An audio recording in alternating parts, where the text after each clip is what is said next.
Hello and welcome to the Moment of Truth with Laumi Wainwell. Today we have an amazing woman who is a toy designer and founder of Sheni and Tenny Limited. It's a toy company that represents and celebrates African culture, creating fun and educational ways for children from all backgrounds to gain an appreciation of African culture. Sheni and Tenny was crowned as the best toy in the Absolutely Mama Awards 2020. And she's also an author of an amazing book called Arrow Becomes Thunder Girl. Let's welcome Folasayo Williams. Thank you. That was so nice. Yeah, it was nice to get your email. And yeah, just I'm happy to be here and to talk to you and everybody else that may be listening. So yeah. Awesome. Awesome. So how have you been coping in the COVID pandemic situation? Yeah, it's been interesting, put it that way. Obviously, in recent times, especially, we've had to do the homeschooling. I've got two kids, the older one's in year one. So we have to log on live to do the school during working hours while I'm working. And I got a younger son as well who's 2, so he still needs like attention. And I'm trying to run a business, and I just have my life, right? So I want to be like a good, a good wife, a good mom, a good teacher now, a good employee, a good business owner. Like it's never ending.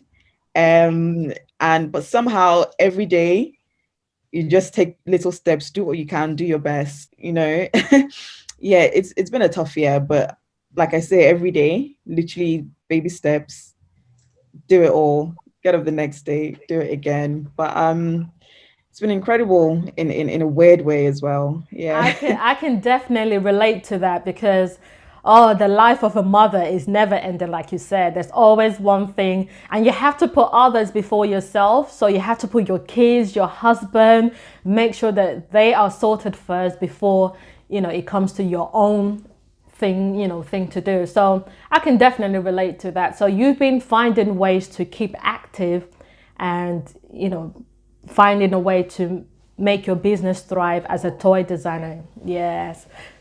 Right. Okay. So I'm sure many others, especially mothers, will definitely benefit from this, seeing that you create toys for kids, and not just kids, but African children. So what were your favorite toys and books as a child? Oh, I used to love reading. All those Enid Blyton books, Secret Seven, The Famous Five, St. Clair, like all of them. I like read. I think I had every single book, in all the series. And growing as you grow, there was Nancy Drew, there was Sweet Valley High, The Babysitters Club. All these books. I loved reading. And obviously back then, I don't think it really stuck then, but all those books, none of the characters look like me or you. Like they were all your typical English, white, Caucasian, none of them. But even then, it didn't really click, obviously, at that point. And I think it was only growing up, moving here, having my children, that's when it kind of actually sets in a little bit more that actually when you're looking for toys, when you're looking for, books, you actually want to see people that look like you. And that was kind of like, a little seed for the business. In terms of toys, I used to play with Lego, Meccano, like actually a lot of STEM toys. I don't think I even really had any dolls. I was never really into dolls, or like I wasn't a girly girl. I was a bit of a tomboy. But yeah, I think just that experience, and then looking back, now that I have my children, looking back and thinking, wow, like everything I read, there was nothing that I could really relate to. There wasn't anything that represented me and my culture and my background, and I didn't want the same for my kids. So that's kind of like where the seeds for the business actually kind of started to take root and germinate. But yeah, those are the kind of things that I grew up on back then. The Famous Five. I remember that book. I was addicted to that book. That book, oh, I mean, not just one book, but all the books. It's just so addictive. Oh wow, you're bringing some good memories to me now. So, when you moved into the UK, how did you feel? Did you feel like, oh my God, what is this? Well, I was a very young teenager. I think I was 12 or 13 when I moved. So I was still fairly young. I didn't finish school in Nigeria. So for me, I think one of the first things was the culture shock, and the weather. I think those are the two, the cold and like, just that initial like, wow, yeah, obviously the culture shock. And I went to boarding school. Well, even before I went to boarding school, I was in a day school, all girls, and in the whole school of maybe like 700 girls, I think there was probably like maybe three or four of us Black people. So we were very, very much in a minority, definitely. And even where I lived in Kent, and like in the whole town, there was probably like two Black families, and I was related to both of them actually, on one street, and that was it. So you were literally the odd one out. You're literally like the only one that looked like you everywhere. And even I remember when I started school, I used to get all these questions like, oh, do you live on trees? I like, yeah, do you live on trees? Do you have roads? Or do you just like, climb on animals to get to where you're going? And these guys were genuinely asking these questions. Well, I don't know if they were genuinely, but back then, I suppose maybe internet wasn't as, widespread, or maybe TV. I really don't know what it was, but these guys were like asking these questions. And it is very, yeah, it's very weird to like have questions like that, and you're thinking, what's going on here? Back then as a child, when you're quite young. In fact, I remember I actually managed to convince someone that I learned English on the plane ride, like from Nigeria to here, and they actually really believed, and they were like, oh wow, you're really smart. And I was thinking, surely you cannot be you can't be that, yeah. It was an interesting experience, like coming in, settling in, and obviously finding your feet in a whole new environment. My parents still lived in Lagos in Nigeria, so it was literally a case of like finding your own feet, settling in, and making a go of the opportunities in front of you. But yeah, it was an interesting Yes, experience. I totally understand how difficult it is to adapt in a different environment, especially when you've moved to a new country. So I remember when I moved into the UK, and it was just completely different. And people, especially in school, people would ask me that, how come you know certain things and you're very quick, especially when it comes to maths. And I said, oh, you're so quick, you're so clever. And I'm just like, well, this is too easy. And this is because, back home, they're very strict about the way they teach and how we learn. So, you have to be quick and you have to be on top of your game, and especially at the top of your class. So it was just like, okay, this is a bit too easy for me. So they moved me to another upper class. I understand that you have established a career for yourself in the UK. You're doing amazing. You're doing amazing. I'm really, really inspired by what you're doing. And you worked for how many years in the financial industry? Oh, I'm still working. Oh, you're still working there. Okay. 12 years now. 12. Ooh. So, in your experience, how has cultural diversity had an influence in, throughout your career? Yeah, that's a good question, and I'll be really blunt and honest. It's, as I say, it's been 12 years, and I've worked in a variety of places now, and on different projects. Some are quite high-profile projects as well. I work in the regulatory change space, so it's ever since the credit crunch, especially, it's been like really high focus on regulations and how banks are complying with this regulation. So I'll be honest, on every project that I've worked on or team, I'm almost always the only woman, the only Black person, so the only Black woman. So there's like intersectionality there. I'm often the youngest as well, like in the room. So there'll be like, all the big dogs and everything, and then little me there. And I think initially, because I joined the first bank I joined on the grad scheme. So it was quite intimidating being like the only one that looked like you in those spaces. And a lot of the time I felt like maybe I didn't have a voice, or well, no one wants to listen to me. What do I have to say? What do I have to contribute? What do I have to add? To this discussion. So that was my experience, like especially when I first started out. And even now, 12 years on, I think there's still some similarities in that I still feel like most of the time I am usually in the minority, in the ways that I've described already. But I think it's just more now owning like my voice and owning that space and owning that position, and you know contributing in ways that only I can, because I have my unique perspective, I have my unique experiences that I can bring to whatever table I'm sitting on. And I'm just coming to a place where I need to remember to just own that space, whatever it is, wherever I find myself, whatever institution it is, to make sure that I'm contributing value. So I think, yeah, that is my experience to date, and hopefully it can only get better. I know there's a whole drive these days to understand D&I, diversity and inclusion. There's a whole drive, in most places to improve those statistics, and hopefully it's, not just performative. I'm hoping that it's, real change, continues to happen.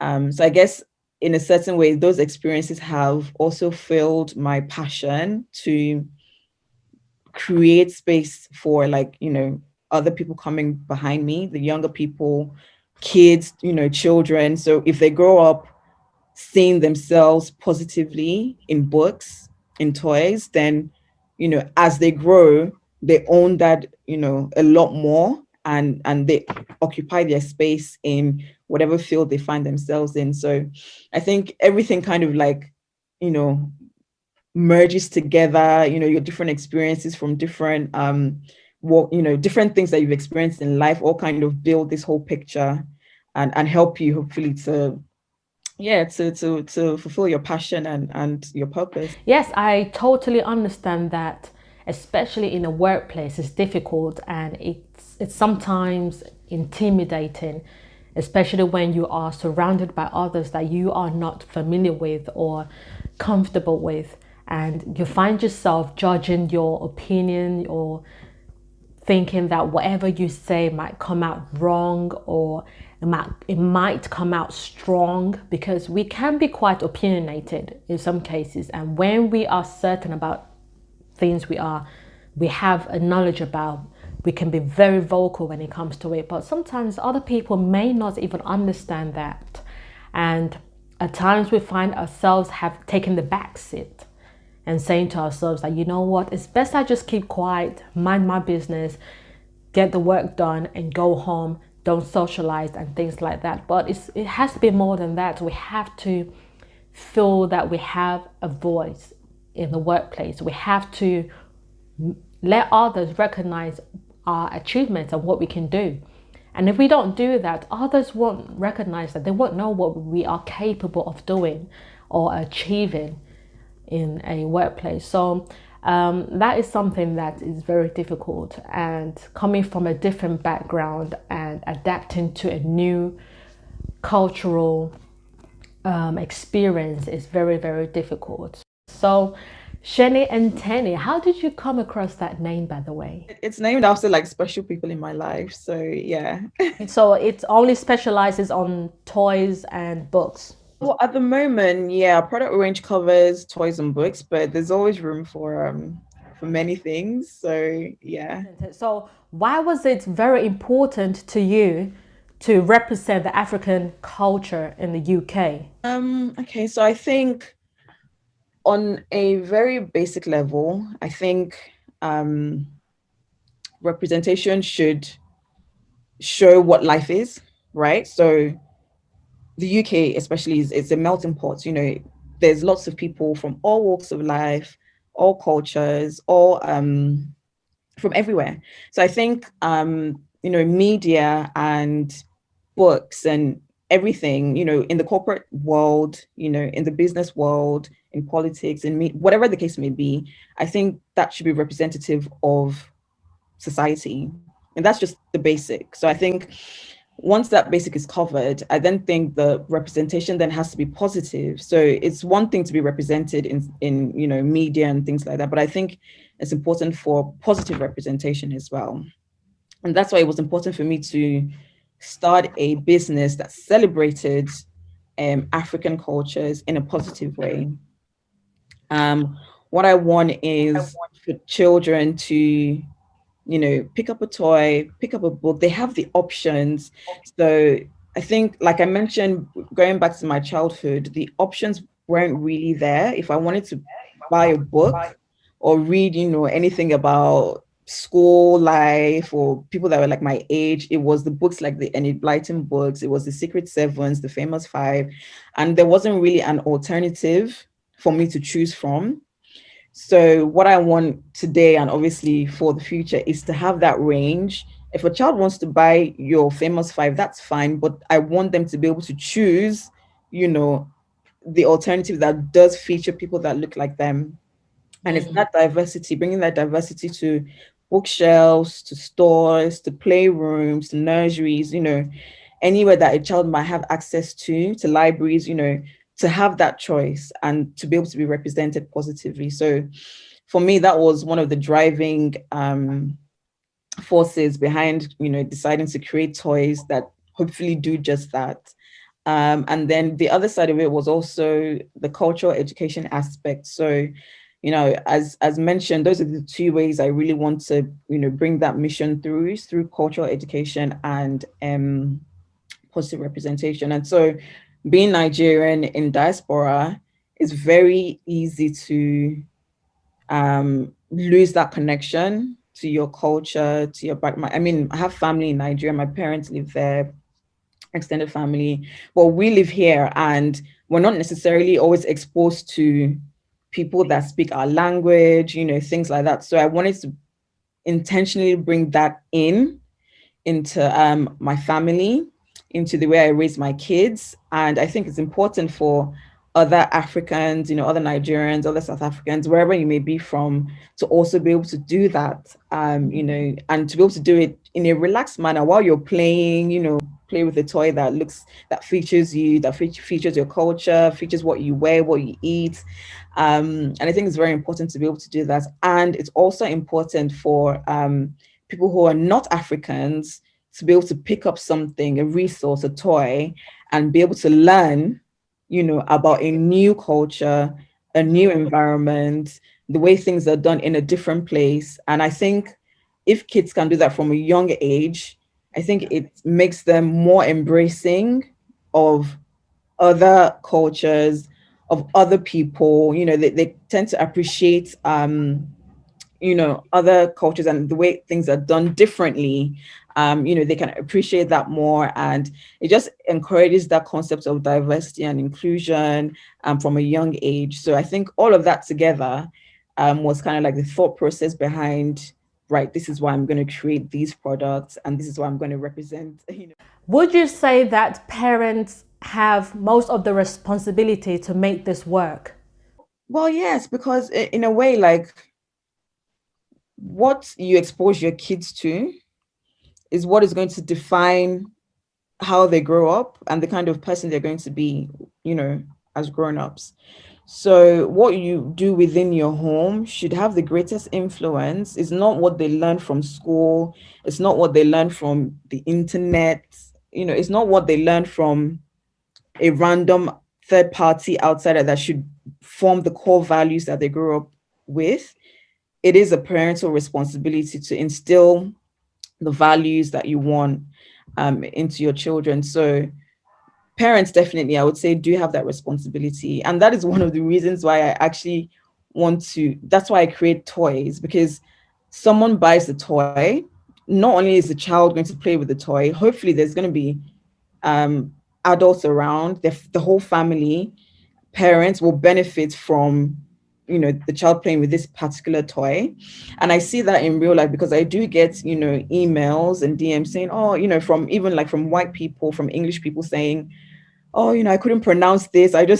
I'm so happy that I bought this because I learned about something new. Even Africans as well say, oh, I learned something new. I didn't know about this. So I think one of the things I'm enjoying seeing happen is by a friend, auntie, uncle, whoever it is, parents buying this toy for a child, the whole family actually benefits from, learning about whatever the culture might be that's, in that puzzle, or, it has a family, it has an effect on the entire family, not just the child. The parents learn, child learns, and the family gets together and they bond over the toys.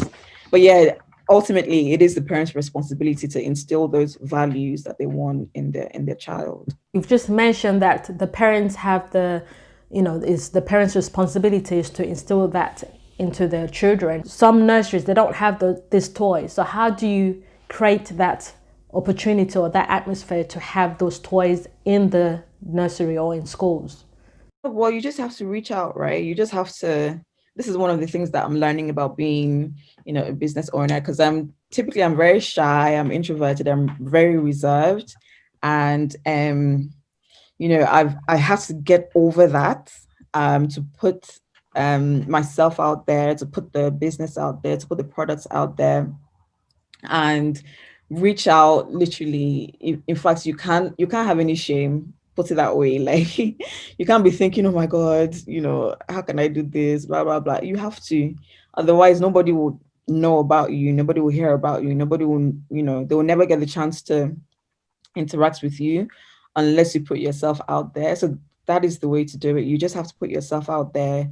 If it doesn't come naturally to you, just, the more you do it, I guess the less you feel is, a kind of way about it. So it's literally just reaching out, emailing, and yeah, just reaching out and building those relationships, building those networks. So when these children go to school with their toys, assuming they go to school with their toys and they have other children asking them questions that, what is this toy? Why do you have a toy that is completely different? I haven't seen this toy before. How do you think children are to respond in that situation, or parents should encourage the children to respond to that situation? Well, my kids haven't gone to school with the toys before. So it's not like we've seen that happen in real life, but what would be nice, obviously, is to, if that engagement is there, a child has obviously expressed interest. If it's in a school setting, I presume there'll be like a teacher or a carer around if it's nursery or something, but it's just engagement. So a child is asking questions. Yeah, okay, so open up the puzzles. Let's look at it. There's short stories in the puzzles as well. So you can actually read those stories, to the children. Those stories just describe what's happening in the picture of the puzzle. So it gives like room for that two-way conversation. And I would imagine that would be I guess the best way to kind of deal with that, if that should happen. Just open it up, explore together, play together, read the stories, and say, oh, if they ask a question that, the carer, obviously not being from that culture, they may not be able to answer, just say, oh, I have to go and check, and I'll come back to you. And, if it means a quick internet search, or if it means like speaking to someone, who is maybe from that country, or then by all means do that. That's the whole point of the toys, is to get that engagement and to get people to look further than just their own little, like, this is what I know, this is my culture, this is my family, this is what I know. Is like expanding those horizons and looking outside of that to learn more about the world. So yeah, that would be, I guess, the ideal scenario of dealing with that if it should happen. I love that. I love that. Thank you for that. So this brings me to my next question. So, there is a wall between the new generation and the old generation, especially now that the younger ones are more digital native. So how does Shani and Tenny go about meeting the new generations today? Well, there's a wall, but I even think that wall is actually coming down slowly. My mom, she's obviously a grandma. She's on Instagram, she's on social media. There's WhatsApp. So I even think that digital wall that you refer to is kind of, it's slowly coming down as the older generation are getting more savvy with the digital age. So Actually, quite a few of our biggest supporters and customers are of that generation. So the way I imagine to reach out will continue to be digitally. So yeah, the social media, Instagram, WhatsApp, is word of mouth is also another one, just telling people about, things that, what they liked about the puzzles and the toys. And pre-COVID, obviously, while we could mingle with other human beings, I used to do a lot of pop-ups, so boutiques. And actually, I used to meet a lot of people from a wide age range. So I would meet grandparents who would say, "Oh my God, I really, really love this. I wish I had this when I was raising my kids." So, I'm reaching people across different generations. I'm reaching people that are like my peers, my age mates. Yeah, and then the older generation as well. So yeah, virtually now it has to be virtual, but yeah, so there's many ways. I think pop-ups was one of the best ways of reaching people, because then you can talk to them, physically, and you can see your customers face to face, you can see their body language, their reactions. But now, yeah, it's all virtual, it's all over the internet. So I think that is just the sign of the way things are now. Everything is moving digital, so we'll have to just continue to reach people. Awesome. Thank you very much. After the break, we are going to hear a bit more about Sheni and Tenny, how they've been able to thrive in this pandemic, the future of the toy industry, and we'll get to see a bit more about her toys. See you after the break.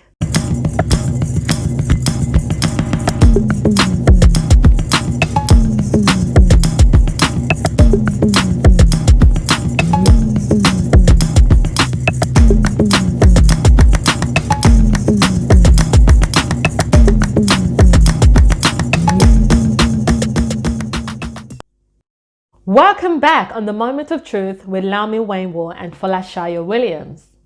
So here's one for you. So with the recent collapse of Toys R Us, I'm sure you've heard of the story and so on. So digital has been impacting. I mean, it has been impacted by the retail sales through e-commerce.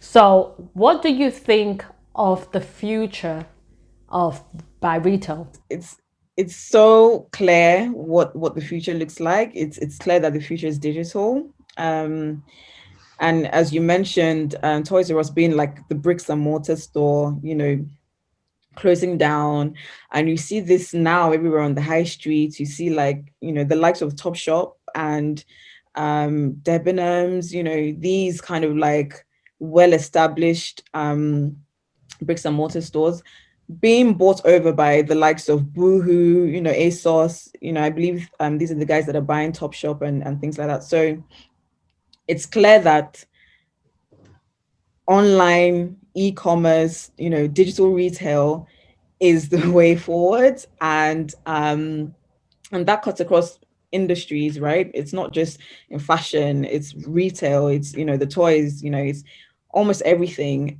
So yeah, it's clear, especially now given the pandemic, and the whole world has seen that, many things have been able to survive via the internet. So lots of corporate environments where, oh, we don't work from home, we can't work from, where those things were not allowed, they didn't have a choice, in 2020.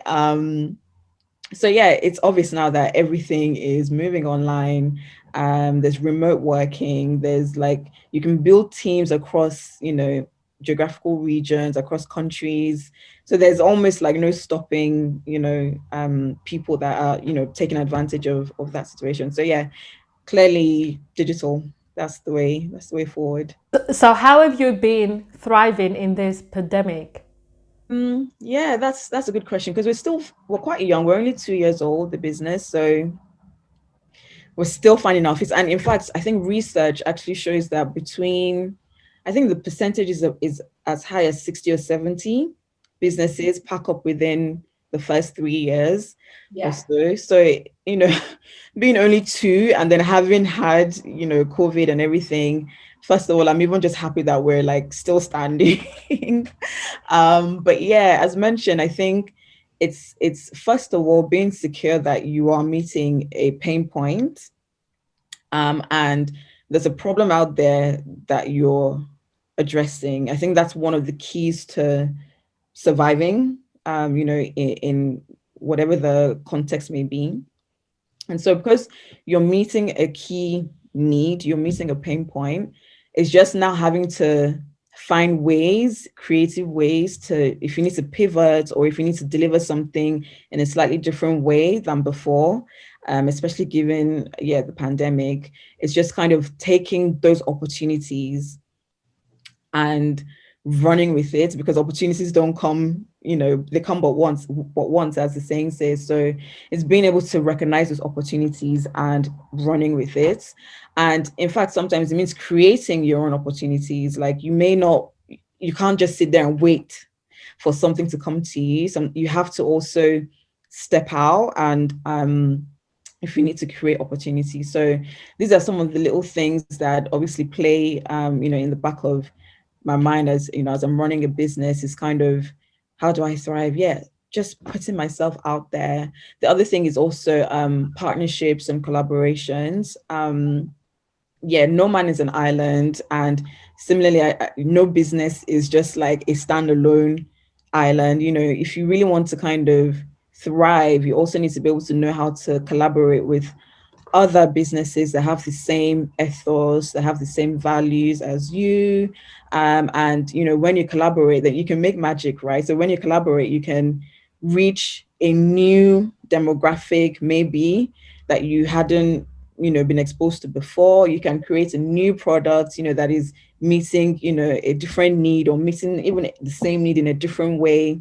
The opportunities are limitless when you begin to look outside of just the box, and just to drive your business forward. I think those are the kind of things that you need to be looking at if you want to thrive in a business. And like now, I mentioned before, like I used to do a lot of physical pop-ups. Like, you would book a stall and you would take your products there, and you would meet people. And another thing that we've had to do, obviously, is do virtual pop-ups instead. And so create a marketplace online, or join marketplaces online where previously you might have gone physically. Amazing, amazing. Thank you for that. You also mentioned that some businesses have stopped running. They failed, within 2 years, 3 years of starting up. And most of these issues is because of lack of access to funds, capital, and so on. But you also touched on something which is very important, which is partnership and collaborations. Now, in this pandemic, do you think, can you really say that there's more collaborations or partnerships happening, especially for Black-owned businesses in this pandemic? Do you think there is? Definitely. Definitely. I think what I love that I'm seeing happen is we want to support each other. We want to see each other win, because for me personally, I feel like if you win, I'm winning as well. So I would say for the most part, there's definitely been, there's that building each other up, and there's that support.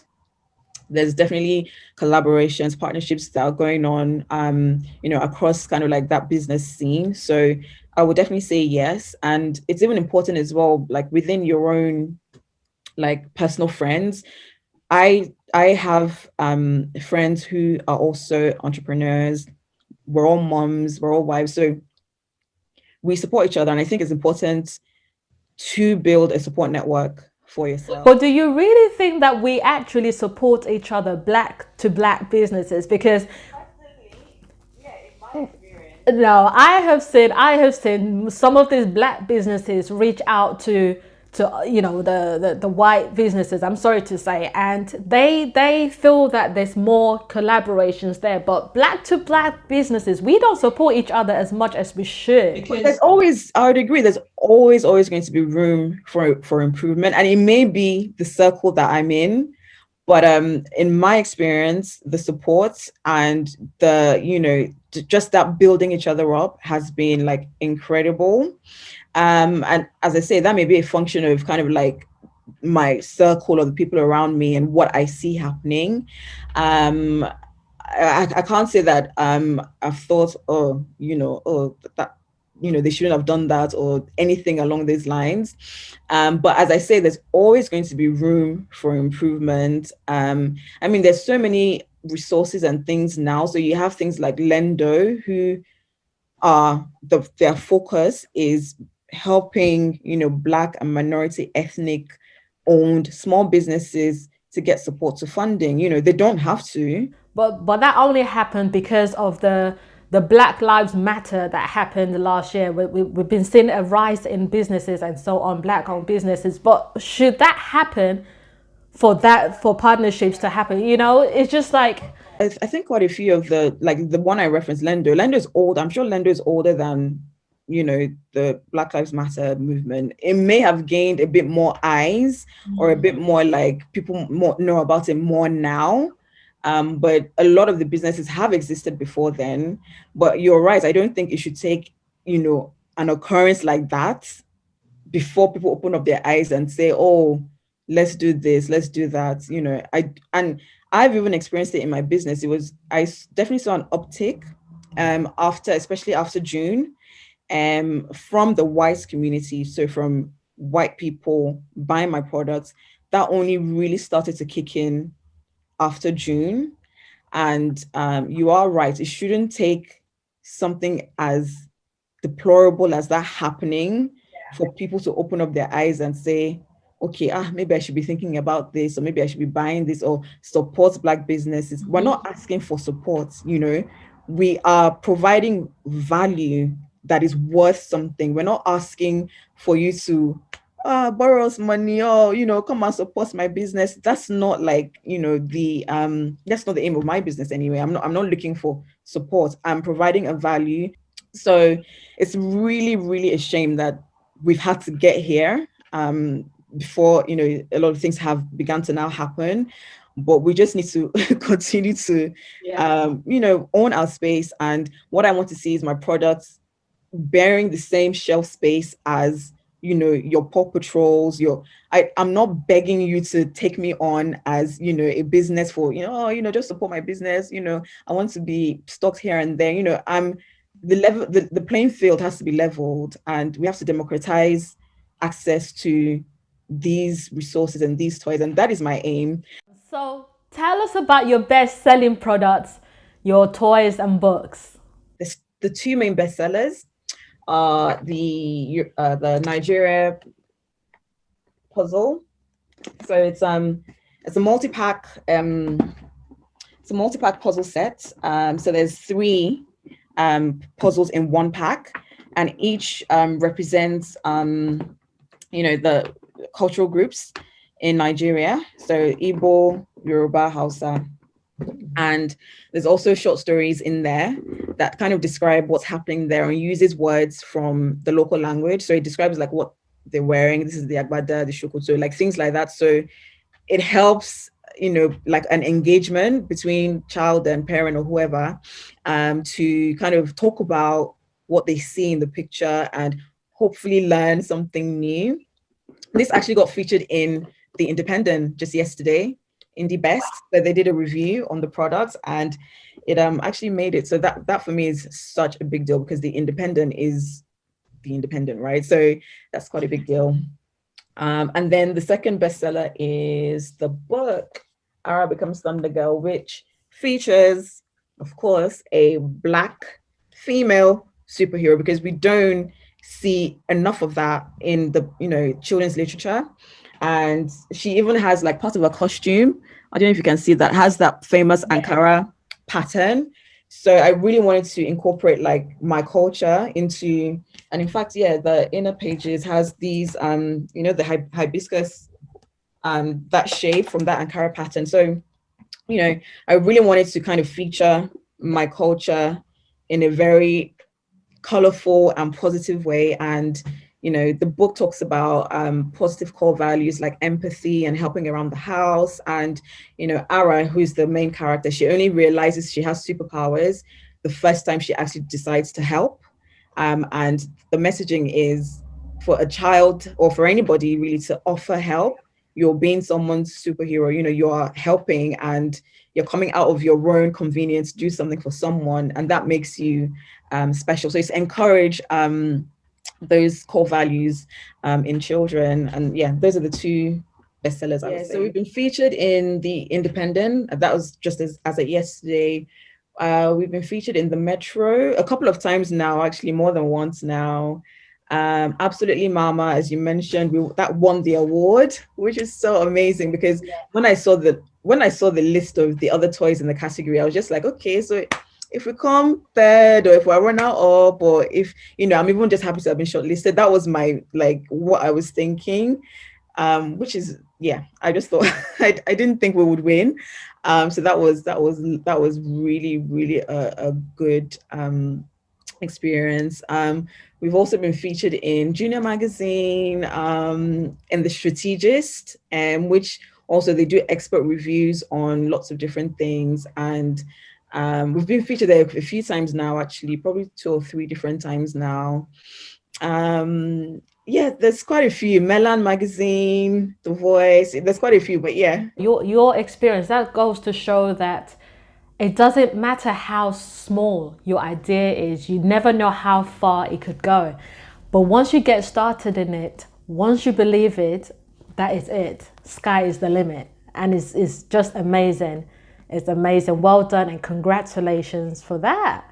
So, do you prefer to design products for a specific gender or a specific age?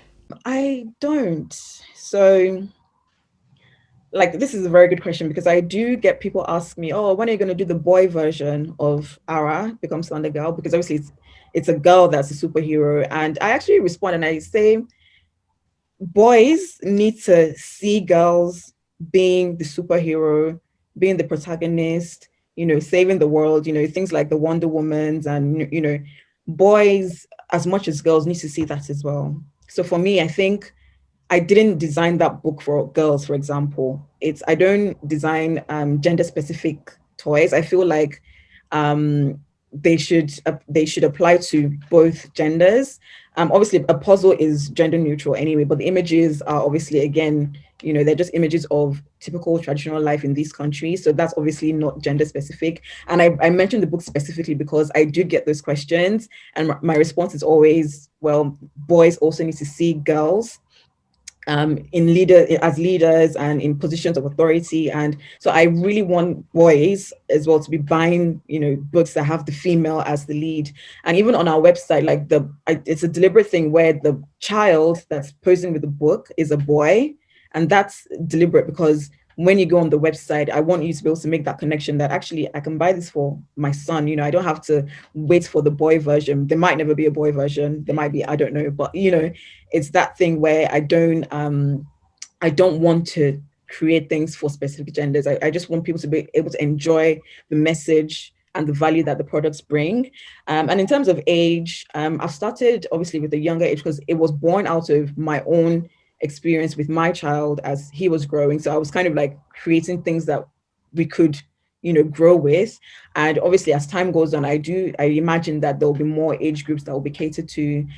We have some digital products on the website, so they're not physical products, they're like printables, and those can be used for like older children can use those, for example. So I don't create for a specific age or a specific gender. And yeah, that's just my own personal kind of like view. If you were to be a superhero, who would you be?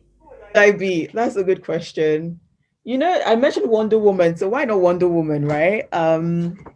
Exactly. And she has a heart. You could tell if you've seen the movie or if you know anything about the comic books or whatever, you would know that she also has like, a heart for people and for life and for humanity. So definitely if I was to choose, why not Wonder Woman? But actually, you just now that I say that, Ara, like that character, was actually based off of Wonder Woman in a way because um, when my son was young, like I said before, I want boys um, to be sensitized to the fact that women can be leaders and superheroes. And when he was young, I actually watched Wonder Woman with him. I wanted him to see that. And then he started to argue with me and say, oh, we're watching Thunder Woman. And I was like, no, it's Wonder Woman. And we argued back and forth. And then I think at that moment, I had a thing where I was like, okay, Thunder Woman, like that name, that's stuck somewhere.